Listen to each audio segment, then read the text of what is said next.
Today's story is a continuation of the book called Rise of the Earth Dragon from the Dragon Masters series written by Tracey West, illustrated by Graham Howells.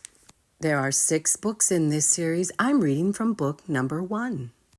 I've read chapters 1 through 8. Today I'll read chapters 9 through 12. We learned in chapter 8 that Drake's dragon, Worm, really hasn't shown any special powers so far. In fact, Worm can't even fly. But the two of them do seem to be bonding well. Let's find out what happens next. Chapter 9, Whispers. "And that is how to shine a dragon's scales," Griffith was saying later that week. "Remember, brush one scale at a time. No shortcuts." Rory sighed. "When can we go out again?" Drake was glad Rory had asked. They had been stuck in the training room for 3 days. Drake liked learning about dragons, but he was used to being outside all day, every day on his farm back home. He was starting to forget what the sun looked like. The wizard patted a tall pile of books on his desk. "There is much for you to learn first. We will go out again soon, Rory." Then a soldier came in. He handed something to Griffith. The wizard smiled. "Drake, it is a letter for you." "Read it out loud," Anna said. Drake quickly nodded to Griffith. "Who do you think the letter is from?" "Dear Drake, we are glad you are safe. We still don't know why the king brought you there. Can you tell us? Please keep writing so we won't worry. And thank you to your friend Bo for helping you to write to us. Love, your mother."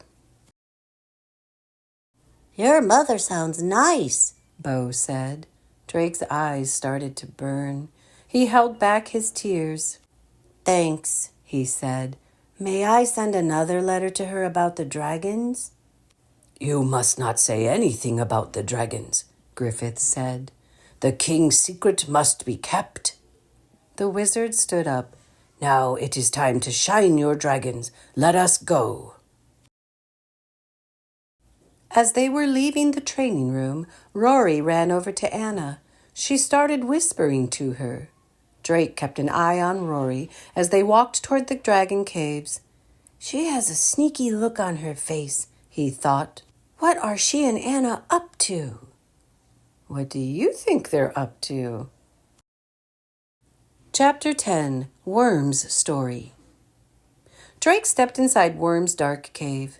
Worm opened one eye. "I need to shine your scales," Drake said. He was carrying a brush, a basket, and towels. Drake looked at Worm's brown scales. "They're not shiny," he said, "but I'll clean them anyway." Drake was still getting used to being around Worm. The dragon's head was as big as Drake. Worm could swallow Drake in one gulp if he wanted to, but something about Worm made Drake feel peaceful. Drake gently brushed one of Worm's scales. The big dragon made a sound low in his throat. Worm smiled and closed his eyes. "You like that?" Drake asked. Worm made another purring sound. "Good." He cleaned Worm's scales one at a time. "I kind of missed the onion field back home," Drake said to his dragon. "It was hard work, but I loved being outside." Drake started to clean Worm's head. "And I really miss my family," Drake said. He scratched behind Worm's ears like he did with his cat back home. Then he felt his hand start tingling. He tried to take his hand off Worm, but he couldn't. It was stuck. Drake's eyes widened. He looked at Worm. The dragon was staring hard at him. Oh my gosh, I wonder why. What do you think is going on? Pictures popped into Drake's head. He saw the cave from his nightmare. He saw the explosion again, before Drake had woken up. This time, the pictures kept coming. Worm was trying to get out of the cave, but the other dragons were in the way. Then soldiers rushed into the cave. Each soldier's shirt had a gold dragon sewn on it. The king's soldiers? Drake asked. The soldiers wrapped Worm in chains. They dragged him out of the cave. Owie! Drake could hear Worm's cry. Then his hand stopped tingling. The pictures left his head. Okay, so it seems like Worm can send pictures to Drake's head, things that are going on inside of Worm's mind. Do you agree? Do you think that's what's happening? Drake looked at Worm. Did that really happen? Did the king's men take you away from your family, just like they took me away from mine? Worm nodded. I'm so sorry, Drake said. He threw his arms around Worm's neck. Worm closed his eyes. All his life, Drake had looked up to King Roland. But why would the king's men treat Worm like a prisoner? Wondered Drake. Maybe he isn't such a good king after all. What do you think? Chapter 11. A Noise in the Night. Good job cleaning Worm's scales, Drake, Griffith said, walking into the cave.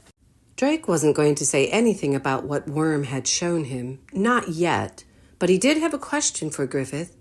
How did the dragons get here? He asked. I can't wait to find out what Griffith says. Can you? The king's soldiers searched far and wide, Griffith replied. It is not easy to find a dragon. Most people have never seen one, but the king did not give up. His soldiers were able to capture these 4. But did the dragons want to come here? Drake asked. The king does not always think about what dragons want, Griffith said darkly. Now come, it is time for supper. After they ate, Bo and Drake went to their room. Bo was teaching him how to write the alphabet. Bo has been a really nice friend, don't you think? Bo drew a capital D and a lowercase d. See? Bo said. The big D looks like a dragon with a big belly. He drew a picture on the paper. Like Vulcan, Drake said with a laugh. Bo laughed too. Moonlight glinted off of Bo's dragonstone. It reminded Drake of something he'd wanted to ask Bo about. Does your stone ever glow? Drake asked. Bo shook his head. No, he said. Why do you ask? It's just, I thought I saw mine glow once, Drake said, when I was with Worm. That's interesting, Bo said. You should tell Griffith. Drake nodded. Tomorrow, he said. Drake wrote rows of the letter D before he went to sleep. He thought he would dream of D's, or maybe of Worm again. But just after he climbed into bed, thunk! Drake heard a loud noise. He sat up and saw 2 figures standing by Bo's bed. Oh yeah, this chapter was called A Noise in the Night. And who in the world do you think is over there by Bo's bed? I think I know who it is, but I don't know why they're there. Chapter 12. A Sneaky Plan. The 2 figures turned around. It was Rory and Anna. What do you want? Drake asked. Go back to sleep, Rory snapped. Why should I? He snapped back. Drake was tired of Rory being so bossy. Honestly, I was getting tired of her attitude also. Yeah, why should he? Bo said. And why are you 2 here? Anna spoke up. We are going to bring our dragons outside while the rest of the castle is asleep. Do you guys want to come? You can bring Worm and Shoe. This is a bad idea, Bo said. No, it's not, Rory said. We're dragon masters. We should be able to take our dragons out whenever we want to. You have a point, Drake agreed. And I do think Worm would like to go outside again. Okay, this is pretty exciting, don't you think? Bo looked worried. What if Griffith finds out? He asked. What if the king finds out? They won't find out, Rory said. So long as neither of you say anything. She looked them both in the eyes. Well, come on then, said Anna. Drake slipped on his shoes. He followed the others down the hall. The door to Griffith's room was open. He was snoring loudly. Rory put a finger to her lips. Shh! As they tiptoed past the door, Drake peeked inside. The wizard's long beard flew up every time he snored. Okay, that's kind of cute. And if you are interested, you could look up Bernoulli's principle and find out why his beard would be going up into the air. The Dragon Masters walked down the stairs. The guard in front of the training room door was asleep too. That's Simon, Rory whispered. He always falls asleep. They tiptoed past Simon and into the training room. The torches were not lit, so the room was black. Rory lit a candle.